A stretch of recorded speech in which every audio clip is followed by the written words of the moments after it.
मेहनत कर करके यहाँ पे सके। 2016 वाली भर्ती में फॉर्म भरा था मैंने, उसमें मेरिट में रहा, फिर इसमें लगा, PhD तक छोड़ दी मैंने। मतलब 500-600 लोगों के जीवन ना बिल्कुल बर्बाद कर दिए। इससे बढ़िया है सीएम सामने आए, कोई एक बम रखवा दे और इनको उड़वा दें सबको, जिससे राजस्थान में कहानी खत्म हो जाएगी। ना तो कोई ऐसा ही भर्ती 2021 थी और ना कभी रहेगी। जगदीश बिश्नोई के बयान है ये, उसमें उसका एक्सेप्टेशन है कि मैं 2013 से इन भर्ती पेपर को लीक कर रहा हूँ, और वो बोल रहा है कि मैंने कितनी भर्तियों में पेपर लीक किया ये मुझको खुद को पता नहीं है। मैंने भी ये दुख झेला है और क्या पीड़ा होती है बेरोजगार की मैं समझ सकता हूँ। जो एससी के कमरों में बैठ के पॉलिसियां बनाते हैं वो बिल्कुल नहीं समझ सकते हैं। राजस्थान पुलिस उप निरीक्षक भर्ती 2021 विवाद अब मुद्दा बनता जा रहा है। भर्ती में कथित अनियमितताओं की जांच के बीच अब चयनित अभ्यर्थी और उनके परिवार खुलकर सामने आए हैं। जयपुर के शहीद स्मारक पर बड़ी संख्या में पहुंचे युवकों ने सरकार और न्यायालय से अपील की कि दोषियों पर कार्यवाही जरूर हो, लेकिन बिना व्यक्तिगत जांच सभी अभ्यर्थियों को दोषी मानना हजारों मेहनती युवाओं के साथ अन्याय होगा। कई अभ्यर्थियों ने कहा कि उन्होंने इस नौकरी के लिए वर्षों तक मेहनत की, दूसरी नौकरियां छोड़ी और अब उनका पूरा भविष्य दांव पर लगा हुआ है। देखिए ये खास रिपोर्ट। जयपुर स्थित शहीद स्मारक पर आज राजस्थान पुलिस उप निरीक्षक भर्ती 2021 के चयनित अभ्यर्थियों और उनके परिवारजनों ने शांतिपूर्ण धरना प्रदर्शन किया। प्रदर्शन के दौरान युवाओं ने हाथों में ज्ञापन और पोस्टर लेकर उनकी मांगे रखी। अभ्यर्थियों का कहना था कि भर्ती प्रक्रिया में यदि किसी स्तर पर गड़बड़ी हुई है तो वास्तविक दोषियों की पहचान कर उनके खिलाफ सख्त कार्यवाही की जाए, लेकिन बिना जांच पूरे बैच को दोषी ठहराना गलत होगा। जब हाई कोर्ट ने फैसला दिया, उन्होंने बोला कि जो दोषी है उनको हम छांट नहीं सकते, उनके खिलाफ सबूत नहीं है तो हम पूरी वैकेंसी को रद्द कर देते हैं। तो मैं उनको बोलना चाहती हूँ कि जो निर्दोष है उनके खिलाफ क्या सबूत है उनको, तो हम सुप्रीम कोर्ट जा रहे तो वो हमारा साथ दे। नमस्कार सर, मैं माननीय मुख्यमंत्री भजन लाल से ये कहना चाहती हूँ कि वो निर्दोष बच्चों के साथ आए और कोर्ट में उनके लिए सुप्रीम कोर्ट में उनके साथ खड़े हुए, उन सही गलत का फैसला करे। जो निर्दोष है उनको सज़ा नहीं मिले और जो दोषी हैं उन्हें सज़ा मिले। प्रदर्शन कर रहे युवाओं ने कहा कि उन्होंने 4 से 5 साल तक कठिन मेहनत, तैयारी और संघर्ष के बाद यह सफलता हासिल की है। कई चयनित अभ्यर्थी पहले से दूसरी सरकारी सेवाओं में कार्यरत थे, लेकिन पुलिस सेवा को प्राथमिकता देते हुए उन्होंने अपनी पुरानी नौकरी छोड़ दी। उनका कहना है कि यदि पूरी भर्ती रद्द होती है तो हजारों परिवारों पर इसका सीधा असर पड़ेगा और मेहनती युवाओं का मनोबल टूट जाएगा। अब भर्ती को रद्द करके जो दोषी है उनको क्यों छोड़ रहे हैं? तो आप उनको पकड़ो ना, उनको सज़ा दो। जो निर्दोष है उनको क्यों सज़ा दे रहे हो? 2.5 साल हो गए इस प्रक्रिया में, इसमें इतने सारे कंपटीशन इसके बीच में आए हैं। जो मैं आज देखती हूँ कि मेरे साथ जितने भी मेरे साथ जो फ्रेंड्स जो कंपटीशन कर रही थी वो कहीं ना कहीं सफल हो गई, तो हम लोग कितने पीछे चले गए। हम कहीं ना कहीं एक उम्मीद लेके इस भर्ती के लिए हमने प्रिपरेशन की थी और हमने इसको पास किया। अगर हम निर्दोष है तो फिर हमें क्यों सज़ा दी जा रही है? अभ्यर्थियों ने संविधान के अनुच्छेद 14, 16 और 21 का हवाला देते हुए कहा कि हर नागरिक को समान अवसर, सम्मान और रोजगार का अधिकार है। प्रदर्शनकारियों की मांग है कि जिन अभ्यर्थियों के खिलाफ कोई प्रत्यक्ष प्रमाण या आपराधिक संलिप्तता नहीं है उन्हें सेवा से अलग न किया जाए और साथ ही प्रत्येक उम्मीदवार की व्यक्तिगत और निष्पक्ष जांच कराई जाए ताकि निर्दोष युवाओं का भविष्य सुरक्षित रह सके।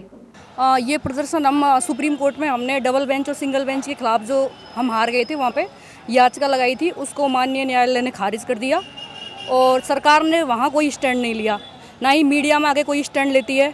और हमें 3 साल से इतना मानसिक तौर पे टॉर्चर किया जा रहा है, मतलब ना तो इधर का छोड़ा है ना उधर का छोड़ा है, कुछ भी कर नहीं पा रहे हैं। फैमिली अलग परेशान है, मतलब ऐसा लगता है जैसे राजस्थान में हम 500-700 लोग पता नहीं कौन से बुरे काम करके आए जिसकी सज़ा भुगत रहे हैं सारे लोग मिलके। सरकार मतलब कोई स्पष्ट स्टैंड नहीं लेती है, सीएम भी आगे कुछ नहीं बोलते हैं। और न्यायालय ने ना, कैसा भी न्यायालय भाई, मैं तो नहीं मानती इस न्यायालय को बिल्कुल भी, क्योंकि एटलीस्ट राइट टू लिसन तो आपके पास है ना। आर्टिकल 19 है, 21 है, हमारे सारे आर्टिकल ख़त्म हो गए। जब जगदीश बिश्नोई की वेल होती है तो माननीय न्यायाधीश कहते हैं कि इन्हें आर्टिकल 22 के तहत इनको आप ऐसे जेल में नहीं रख सकते हो, आपके पास में एविडेंस नहीं है। और तब हम जाते हैं कोर्ट में तो हमसे बोला जाता है कि भाई पानी में और जहर मिल गया, इसको तो अलग नहीं किया जा सकता है। 10 साल हो गई, मतलब एक इंसान जो 20 साल का था ना वो आज 30 साल का हो गया, आज उसकी शादी हो गई, उसके बच्चे हो गए, वो फिजिकल पास कर लेगा, वो 17 सेकंड में दौड़ कर लेगा 100 मीटर की, वो 10 फीट कूद जाएगा, ये सारी चीज़ें कैसे करेगा वो? और सरकार ने कोई वैकल्पिक रास्ता भी नहीं सुझाया है अब तक कि इनका करना क्या है। कोई स्टैंड नहीं है बिल्कुल। मतलब इससे बढ़िया होता ना, मतलब 500-600 लोगों के जीवन ना बिल्कुल बर्बाद कर दिए।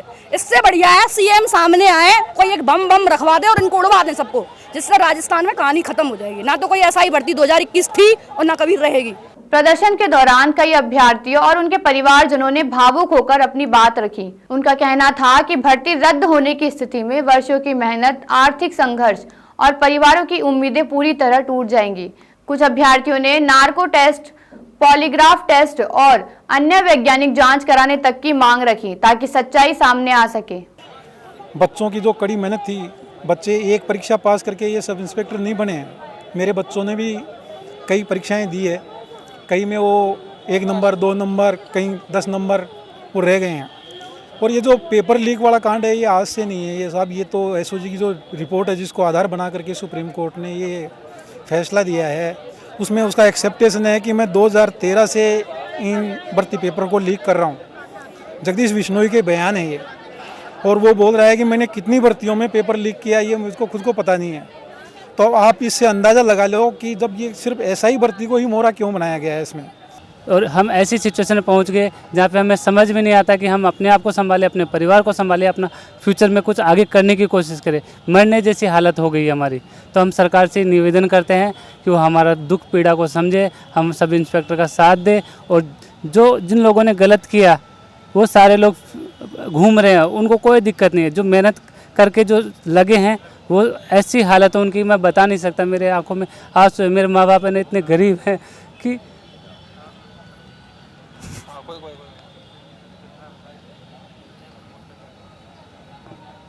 मेहनत कर करके यहाँ पे सके 2016 वाली भर्ती में फॉर्म भरा था मैंने, उसमें मेरिट में रहा, फिर इसमें लगा, PhD तक छोड़ दी मैंने। नेट से यार PhD के बारे में और बताएं।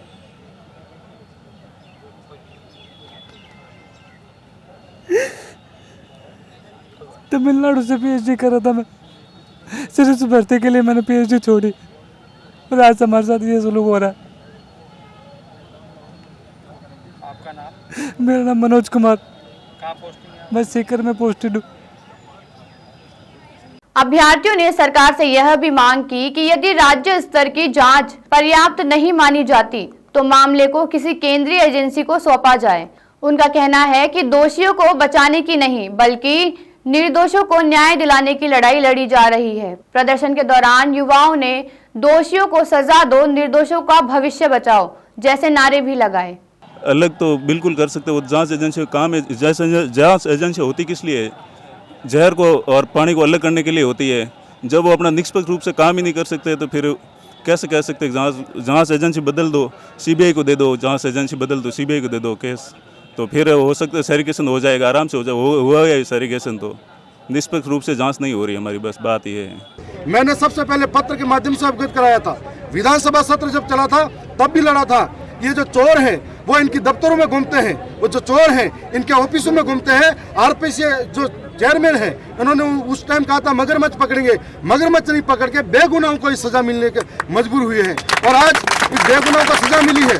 तो इसकी वजह से कई लोगों का परिवार टूटा है, कई लोगों को मान सम्मान समाज से खत्म हुआ है, कई लोग ऐसे हैं जो दोबारा रिपीट नहीं कर पा रहे हैं। और आप सब जानते हो जब 2.5, 3 साल 5 साल नौकरी करने के बाद में उन्हें कहा कि वापस वहीं से दौड़ना शुरू करो, तो कैसे कर पाएगा? इनकी मजबूरी को देखते हुए जब इन्होंने मुझे बताया, इनकी पीड़ा को समझते मैं इनके साथ यहाँ तक आया हूँ, और आगे भी इनकी लड़ाई को राजस्थान की विधानसभा में लेके जाऊँगा और निश्चित तौर पर लेके जाऊँगा।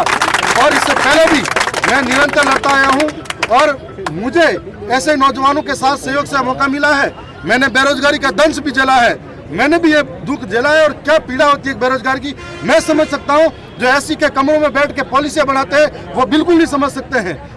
फिलहाल SI भर्ती विवाद अब सिर्फ भर्ती प्रक्रिया तक सीमित नहीं रहा, बल्कि यह हजारों युवाओं के भविष्य, मेहनत और न्याय की लड़ाई बन चुका है। अब सबकी नजर सरकार और न्यायालय के अगले फैसले पर टिकी है कि आखिर दोषियों और निर्दोषों के बीच कैसे अंतर किया जाए।